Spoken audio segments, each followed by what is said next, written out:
গোপন সংবাদের ভিত্তিতে জানা যায়, সুন্দরবনের শিবসা ফরেস্ট অফিস সংলগ্ন শিবসা নদীর পশ্চিম তীরে মুচিরদুয়ানি এলাকায় দুর্ধর্ষ ডাকাত দল আনোয়ারুল বাহিনীর সদস্যরা অবস্থান করছে। প্রাপ্ত তথ্যের ভিত্তিতে গতকাল ২৭ এপ্রিল ২০২৫ তারিখ রবিবার বিকাল ৫টায় Bangladesh coast guard, PCG base Mongla এবং আউটপোস্ট নড়িয়ালের সমন্বয়ে একটি বিশেষ অভিযান পরিচালনা করা হয়। অভিযান চলাকালীন কোস্টগার্ডের উপস্থিতি টের পেয়ে ডাকাত দলের সদস্যরা বনের ভিতরে পালিয়ে যায়।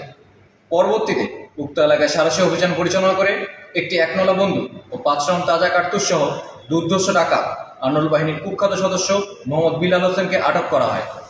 জিজ্ঞাসাবাদে জানা যায়, আটককৃত ব্যক্তি দীর্ঘদিন যাবৎ সুন্দরবনের ডাকাতি কার্যক্রমের সাথে জড়িত থাকার পাশাপাশি ডাকাত আনোয়ারুল বাহিনীকে অস্ত্র ও গোলাবারুদ দিয়ে সহযোগিতা করে আসছে। আটককৃত মোহাম্মদ বিলাল হোসেন খুলনার কয়রা থানার বাসিন্দা।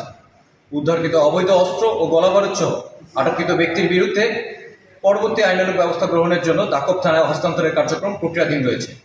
বাংলাদেশ কোস্টগার্ড আইন শৃঙ্খলা রক্ষার্থে উপকূলীয় ও নদী তীরবর্তী অঞ্চলে ২৪ ঘণ্টাব্যাপী টহল কার্যক্রম অব্যাহত রেখেছে, যার ফলে এসব অঞ্চলের আইন শৃঙ্খলা পরিস্থিতি অনেকাংশে উন্নত হয়েছে। সুন্দরবনকে দোষমুক্ত করতে কোস্টগার্ডের এই ধরনের অভিযান ভবিষ্যতে অব্যাহত থাকে।